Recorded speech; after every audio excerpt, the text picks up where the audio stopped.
Hello, I'm Amy, a 34-year-old woman and the proud owner of a beach resort in my state. Being the proprietor gives me the flexibility to choose where I work, and I've decided to operate from the comfort of my own home. Unfortunately, my decision hasn't sat well with my mother-in-law and sister-in-law, resulting in months of bullying and belittlement. Nevertheless, I stood my ground and asserted myself in a way that maintained my dignity.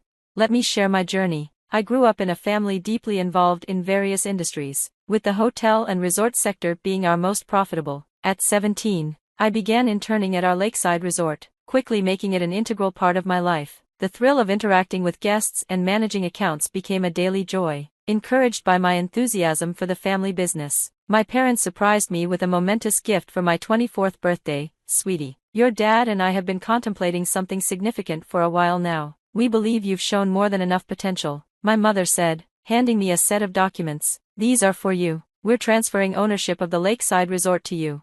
Overwhelmed with gratitude, I embraced this responsibility and promised not to disappoint them. I poured my heart and soul into the business, and within a year, it flourished, ensuring financial stability for the long haul. While my parents played a vital role in my success, meeting my husband Ryan through a dating app added a new chapter to my life. About 6 years into my ownership, while my professional life thrived, my romantic life felt like a tragedy. Loneliness drove me back to the dating app, where I matched with Ryan, who exceeded my expectations. He was charming and more handsome in person than his profile suggested. Our connection deepened, and we enjoyed numerous dates together.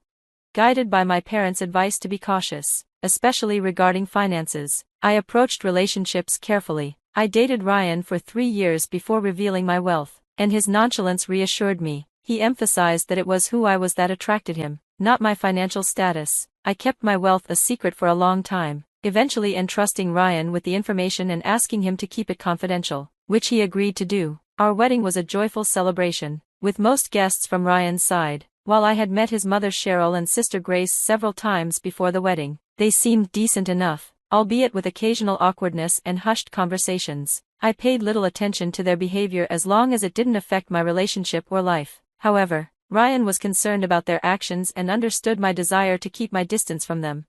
A month after our wedding, Ryan approached me with a request. "Babe, my mom and sister are struggling right now. Can they stay with us for a bit? They're behind on rent and facing eviction." I empathized, especially since my own mom and sister were in a similar situation. I agreed to let Cheryl and Grace stay with us, under the condition that they actively contributed to the household. My mom mentioned they would be staying for about 6 months to find work and save up for a new place. I reassured her that I'd ensure they helped out around the house.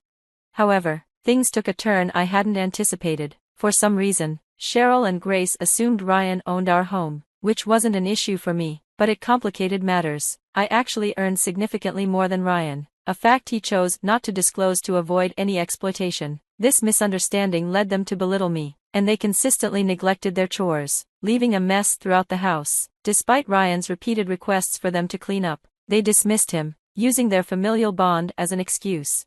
Owning the resort granted me the freedom to work from home, but oddly, Cheryl opposed this arrangement, and Grace was openly disrespectful. They regularly interrupted me, increasing the tension while I tried to manage essential tasks. If I had a meeting scheduled, they would assign me errands right beforehand. When I attempted to resist, they would lament their financial struggles or lack of transportation. Compounding the issue was their unemployment and apparent lack of effort to find work. They seemed to take advantage of our hospitality, consuming our resources without any sense of accountability for their mess. I wouldn't have minded their presence if they had just taken responsibility for their surroundings. Cheryl and Grace regarded me with a condescending air, and while I managed to endure it for a time, their constant, trivial comparisons eventually became exhausting. They viewed me solely as a stay-at-home wife, tethered to my computer and phone all day, dismissing the hard work that my husband, Ryan, put in to support us. Ryan shared my frustrations. He too grew tired of feeling inferior due to their unintentional yet cutting remarks. Most of all, he despised their blatant disregard for me and their audacity to walk all over my feelings.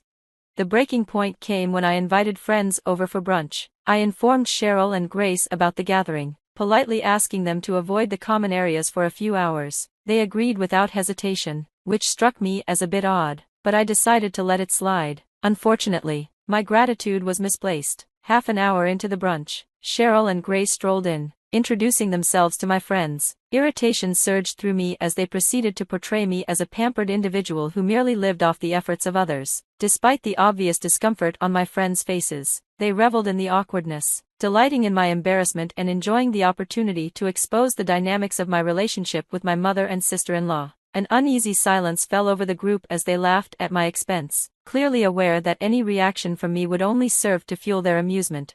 I stood up, signaling to my friends that we needed to leave. They quickly agreed, and we rushed out as if the house were on fire, a thought I momentarily entertained. Once outside, I retreated straight to my room, seeking solace from the looming presence of Cheryl and Grace until my anger subsided. Their blatant disrespect lingered in my mind, igniting my fury. They had crossed a line, and I was determined to make them understand the source of the funds that sustained their lifestyles. I waited patiently for Ryan to come home, weary from his day at work. When he asked about my day, I recounted the events, emphasizing the inappropriate behavior of Cheryl and Grace. Indignant on my behalf, Ryan suggested we confront them, but I held him back, revealing my plan. I was considering something a bit unconventional. How about we propose a brief getaway to the seaside and invite them to my private retreat? Brilliant, that'll establish clear boundaries, he replied, nodding enthusiastically. However, here's where it gets a little darker. I'm thinking of not letting them stay, just drive them there and leave them behind. We can enjoy our time and return home, letting them figure out how to get back. Let's do it, they've earned it. Do you want to kick them out entirely? Honestly, yes. Perfect, we'll draft an eviction notice beforehand and hand it to them right before we leave. It'll be the ultimate lesson. Why did I ever doubt you would be on board with my plan? We scheduled our vacation for the following week, aligning it with Ryan's schedule. During that week, I consulted my attorney about notarizing the eviction notice, eagerly anticipating the moment I could reveal the consequences of Cheryl and Grace's actions. Once Ryan secured his leave, we met to finalize our plans, determined to make this vacation feel authentic to amplify the satisfaction of our revenge. Our goal was to leave Ryan's mom and sister feeling emotionally shattered while also marking a new beginning for ourselves, finally allowing us to live on our own terms. I immediately contacted my brother to change the locks on our doors and enlisted his friends to help pack up Cheryl and Grace's belongings. It was a firm decision. I wouldn't allow them back into my life, and they would understand that the drive to the lakeside would take about half a day, giving them plenty of time to express themselves. After all, I knew I would have the last laugh. Once everything was in place, we decided it was time to inform Cheryl and Grace about our vacation plans. We approached them casually, suggesting a lakeside getaway and inviting them to join us. Their response was anything but agreeable. Despite the palpable tension, we remained composed, explaining our intentions. Faced with their objections and accusations, we stood our ground, resolute in our decision to embark on this vacation that symbolized our newfound freedom. As the days passed, my irritation grew, mirroring Ryan's sentiments. The entitlement displayed by those three was astonishing. The only thing preventing me from losing my cool was the plan I had meticulously crafted. I braced myself for the inevitable insults and taunts, knowing I needed to endure it to get through the weekend.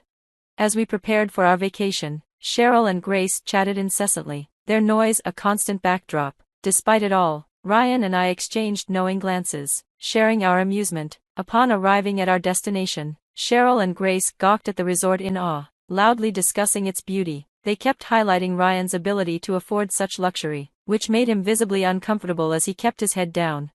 Cheryl and Grace seized every opportunity to belittle me, insisting I should be grateful for Ryan's invitation and implying I didn't deserve his kindness. Nevertheless, I walked into the resort with my head held high, their taunts echoing behind me while Ryan waited with the bellhop to unload our things. At the reception, the receptionist greeted me as "boss," triggering an immediate outcry from Cheryl and Grace, who insisted they were more deserving of the title. I calmly countered, stating that Miss Amy was literally my boss. Their confusion and disbelief were palpable, and Cheryl demanded to speak to the manager, completely unaware that the highest authority of the establishment was right there with us. "My mom, I doubt there's much my manager can do for you," I said, watching their faces drain of color as they tried to argue further with the receptionist. She stood her ground, insisting I was indeed the owner of the resort. I observed them falter, slowly realizing how poorly they had treated me. It seemed they finally connected the dots, understanding that my time on the phone and laptop was spent working hard and earning my keep. When Ryan entered, they immediately turned on him, expressing their outrage. "How could you deceive us? What's going on here?"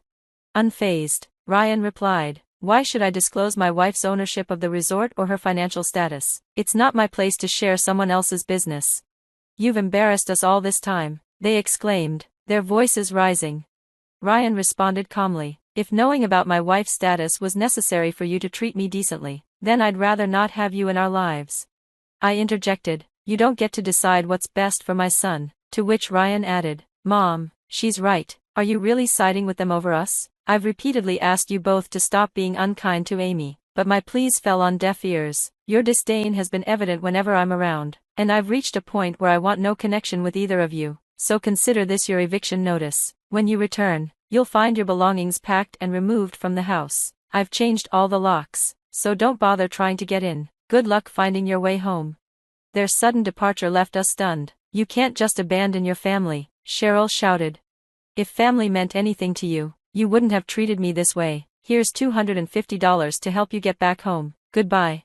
The look of sheer disbelief on Cheryl and Grace's faces was incredibly satisfying. Finally, I could breathe easy in my own home. My sanctuary was becoming peaceful again, and Ryan mirrored my relief, his joyful demeanor unmistakable. Our getaway had been delightful, and we returned home with a renewed sense of excitement. Now, 7 months later, I remain resolute in my commitment to protecting my peace. Bullies in families can be unbearable, and I refuse to enable them again. Thankfully, Ryan supports my decision wholeheartedly. The aftermath for Cheryl and Grace remains uncertain. Their belongings disappeared upon our return. Ryan had to fend off accusations from family members, providing evidence to dispel the lies and manipulations spun by his mother and sister. From what I've heard, Cheryl and Grace have been ostracized by the family, receiving no support. We successfully eliminated one of the most toxic influences from our lives, leading to greater happiness and vitality. I wouldn't have it any other way.